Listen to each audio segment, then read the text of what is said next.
Right, this is not the video that I thought I was going to be making today when the Springboks faced Argentina in Argentina, but here we are. The Springboks lose by 1.28 points to 29. I'm very disappointed. I'll be very, very honest with you, very candid.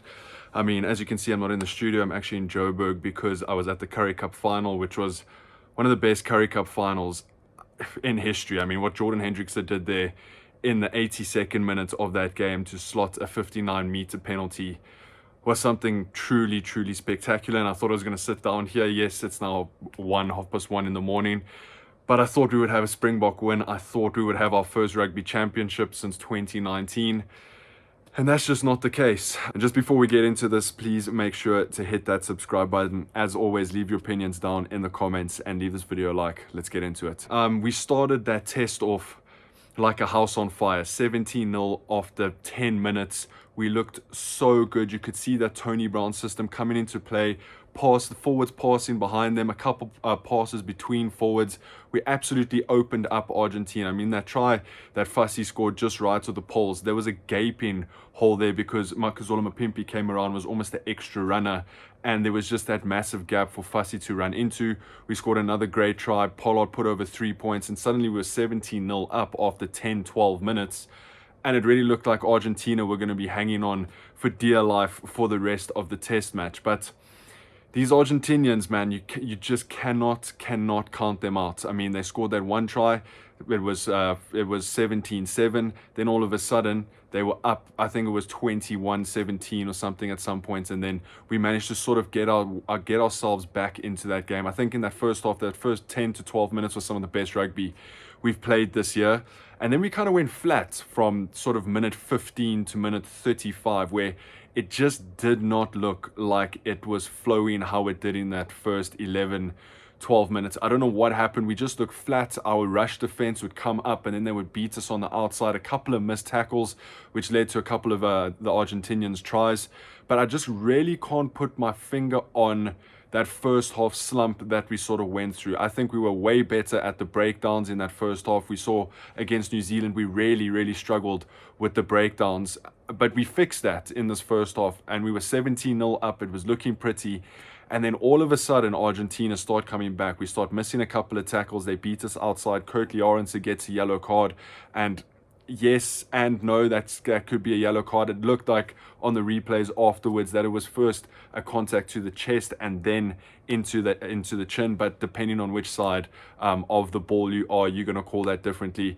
The official stuck with that call, and I mean that's how it is. We saw the Sharks play the Bulls 2 weeks ago. They were down to 12 men and the Bulls couldn't score against them, and now the Sharks have just won the Currie Cup final, so you can't just blame it on that.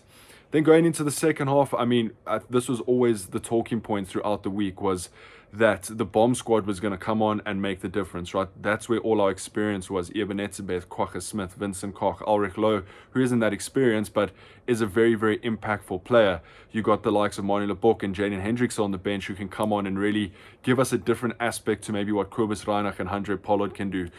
And they came on in sort of drips and drabs. It wasn't that dramatic bomb squad entrance that we used to from Rassie Erasmus and the Springboks. I think there were 4 of them came on, then Manie Lebok came on, then Jaden Hendrickson came on. So maybe it just didn't give us that impact that it normally does. I mean, you look at a guy like Eben, who comes on and definitely makes an impact. I think there were 4 or 5 minutes left on the clock. Argentina were on our line, 5-meter line out.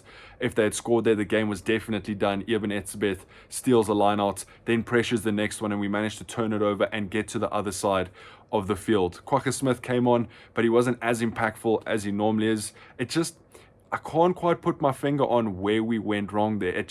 There was a lack of, we were so clinical in the first 10 minutes, and then we just couldn't get anything right in the second, from there on, really. I mean, you look at a guy like Pollard, who I thought had a very, very good game. His kicking was on point. His passing was on point. He created a little bit.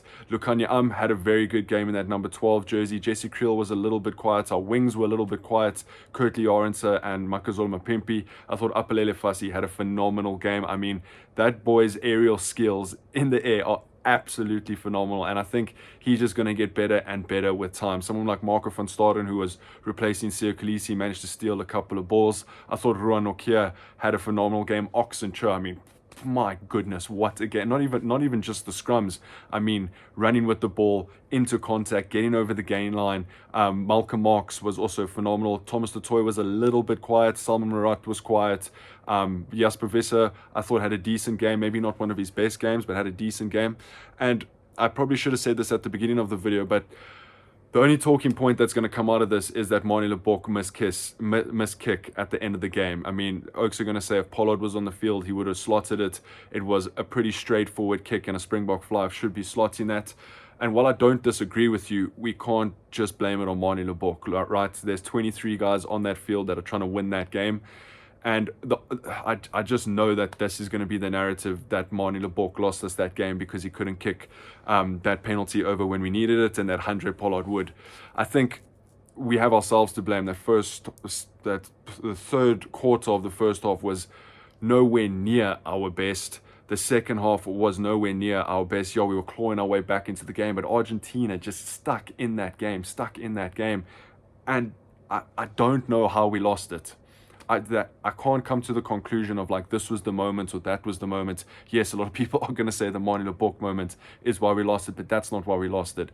Being 17-0 up within 12 minutes, we should never, ever, ever be losing a game like that, because our bomb squad normally comes on, really impacts the game. Normally the bomb squad comes on when we're behind and they impact the game and we win the game. We saw it with both New Zealand tests, but that just wasn't the narrative of today's game. Now looking forward, I mean, let's give Argentina props, because I mean, for the first time in history, they've beaten New Zealand, Australia, and the Springboks in a rugby championship. They did it at home. They did it away to New Zealand. I mean, it's just a side. You have to give them credit. Coming back from 17-0 down to beat the Springboks 29-28 in games like that, where the Springboks normally win, right? How many one-pointers have we won in the last 18 months? A lot. And now it seems a little bit of karma coming back to us. Looking forward to the next test match in Nelspruit. I mean, that's where we got to get the job done. That is where we have to win the rugby championship. The problem is that Argentina can also win it. So Argentina are coming there with a mission. If they beat us, I'm pretty sure they win the rugby championship. And maybe if we get 1 or 2 bonus points, we will still win it. But losing that game and winning the rugby championship isn't going to feel right. We need to come out and really dominate that game like we did in the first 10 minutes. Yes, we're going to have all our other guys back who stayed behind, the Pieter-Steph du Toits of the world, who were missed. Pieter-Steph du Toit was missed. Ben Jason Dixon had a decent game. His work rate was up there, but it just wasn't good enough. I'm kind of lost for words, because I really didn't expect us to lose this game. I know in my preview I said it was going to be tight, and I think a lot of people are underestimating Argentina, which has proved to be correct, but I really did not see us going into that game and not winning it. It's mind-blowing. It's absolutely mind-blowing. Losing to Ireland, how we lost to Ireland, losing to Argentina, how we lost to them today, is unacceptable. And look, Rassie looks like a genius when he makes 10 changes and he sends not a second string side,